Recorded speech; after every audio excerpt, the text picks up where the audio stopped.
Heaven Official's Blessing. Chapter 226. Audio source: WuXiaWorldAudiobook.com. Burning the flames of karma. Demonic god descends upon the royal capital. They must hurry to the royal capital. You don't have to worry about the aftermath here. They will take care of themselves, Hua Cheng said. Head priest placed Yin Yu's body on the back of one of the fish bones, and the bone fish thus carried the bone dragon skull along with Quan Yi Jun and Yin Yu and swam away into the distance. Meanwhile, the other bonefish went to pick at the bone dragon bones that fell apart, and puzzled them back together, slowly repairing them. It seemed they certainly would take care of themselves. There wasn't a moment to waste, and without another word, Xie Lian immediately directed the giant divine statue to fly towards the sky. The heavenly officials all called out, "Your Highness, where are you going? You can't be thinking of chasing after him? We've finally just escaped. We have to pursue him," Xie Lian said. "He's gone somewhere heavily populated. There's no more time. Everyone please hang on tight." A dice rolled out between Hua Cheng's fingers, and he said with a low voice, "Gerger, are you ready?" Xie Lian nodded. Hua Cheng tossed that dice out and said, "Distance shortening array, activate." The giant divine statue restored all of its spiritual powers and charged upward with all of its strength. As expected, after traversing through the clouds, they could see the black expanse of the horizon reflected with the vibrant crimson of the fiery demonic giant. They've also come to the skies of the royal capital. When the crowd down on the ground saw such a flaming monster suddenly appear in the sky, slowly descending, coming closer towards them, some were stunned, some started screaming, and some were so terrified they almost ran. Shi Qingshan also sucked in a few cold breaths, but he quickly snapped out of it, yelling with all he's got in the crowd, "It's all right. Nobody panic. It won't come down. Someone will stop it. There are gods above helping us." "Is that really true, Olfeng?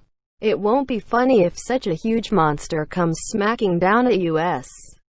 Shi Qingshan laughed wildly. "It's true. Don't you all see I'm here too? If anyone is to die, I will die first."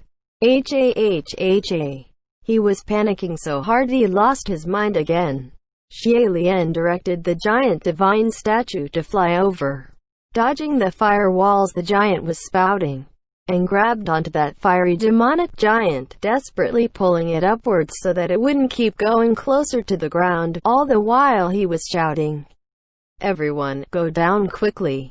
The heavenly officials were already scared to death by the way Xie Lian was controlling the divine statue the entire way, and couldn't wait to get off, so they all hastily jumped off like dumplings.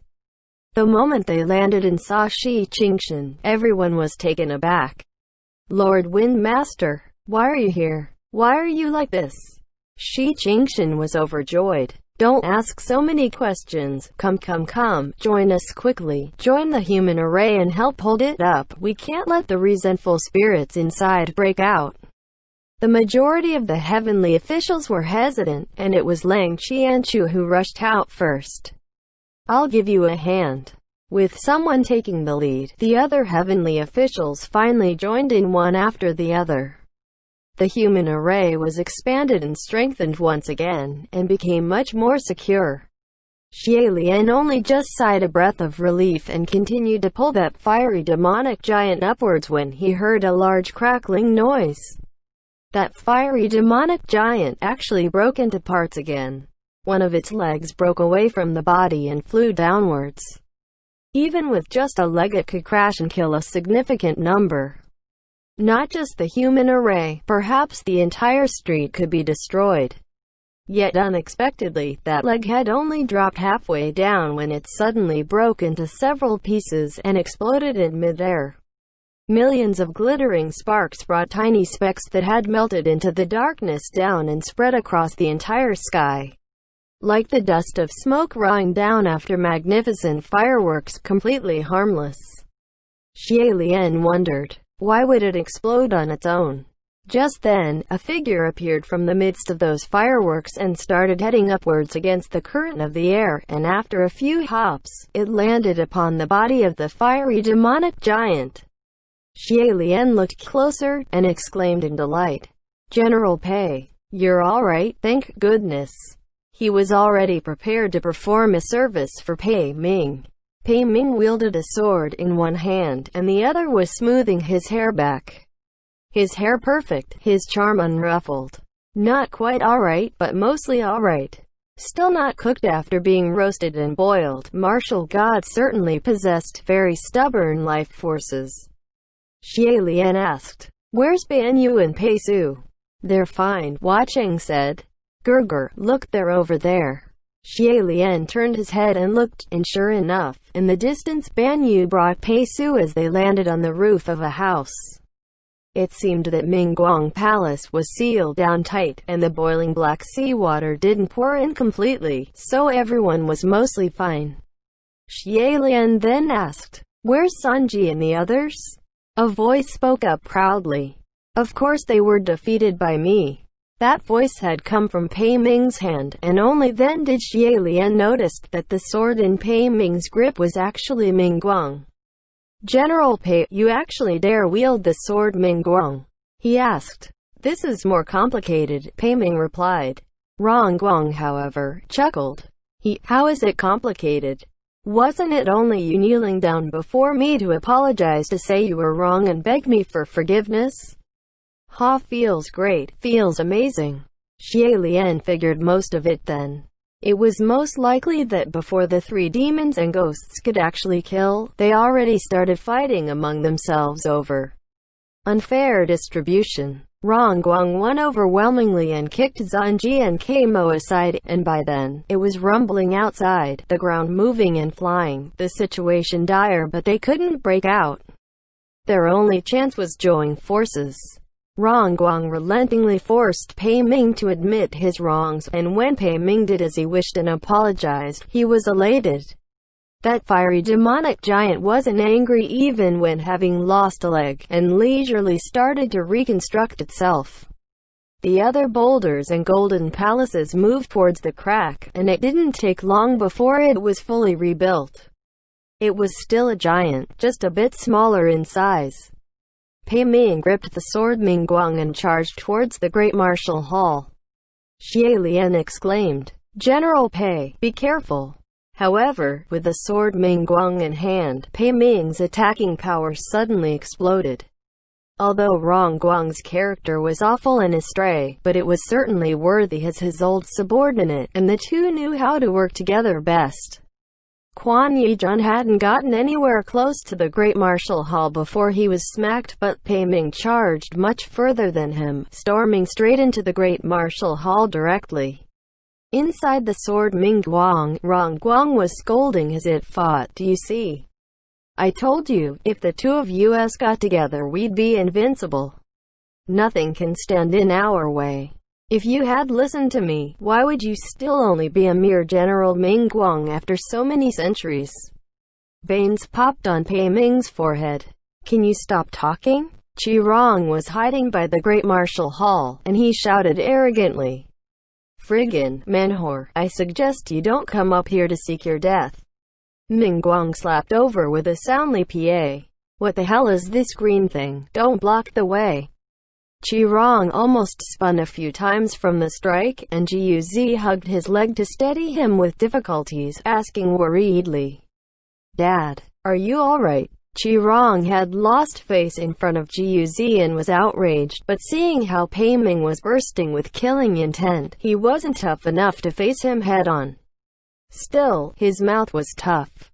Using underhanded moves again. Yet unexpectedly, Jiuzi didn't respond, and instead, he slumped to the ground in a heap.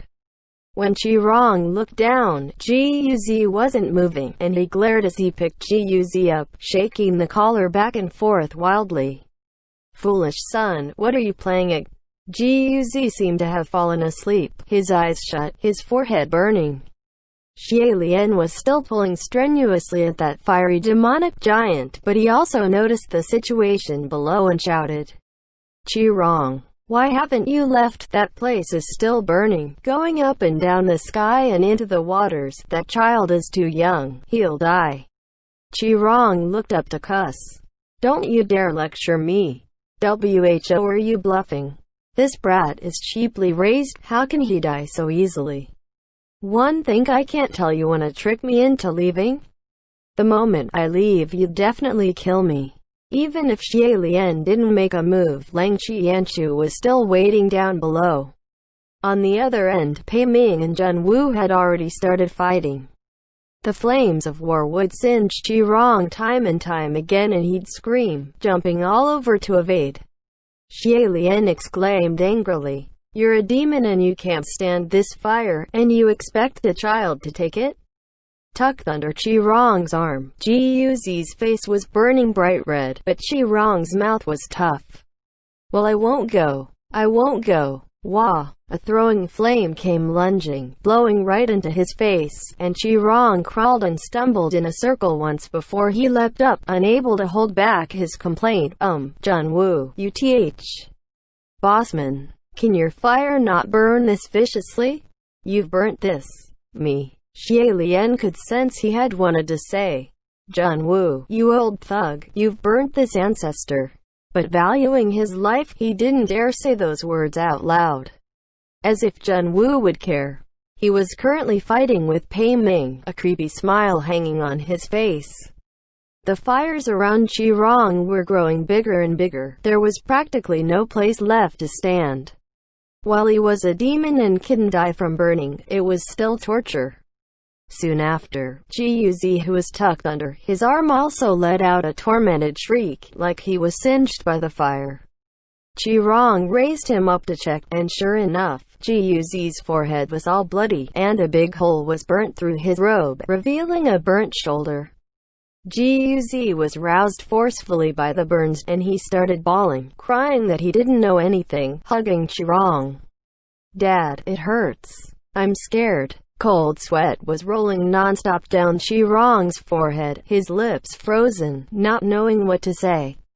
Jiuzi covered his wound with his hand, snotty and weepy as he asked, "Dad, are we going to burn to death here?" Chi-Rong stuttered, well. Jiuzi sniffed. "Even though your domain here is very beautiful, but it doesn't seem too great. The people here don't seem to be good to us. Why don't we find a different place to live?" Chi-Rong couldn't take it anymore.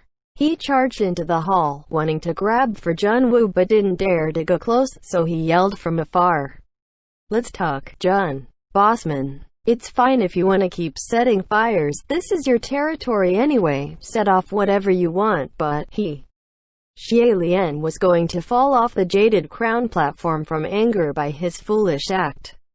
"Don't go there to seek your death. Just come down.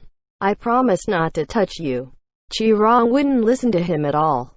Seeing Jun Wu was ignoring him, completely uncaring for his existence, and with Jiuzi crying so soundly, he probably felt he was losing face in front of his cheap son again, and he rushed over to yell, "What's with your temper? I told you to stop the burning. Didn't you hear me?" "Chi-Rong," Xie Lian shouted. Before Chi-Rong even got close, Jun Wu raised a hand, and a ball of fire instantly surrounded his entire person. Chi-Rong let out a shrieking cry.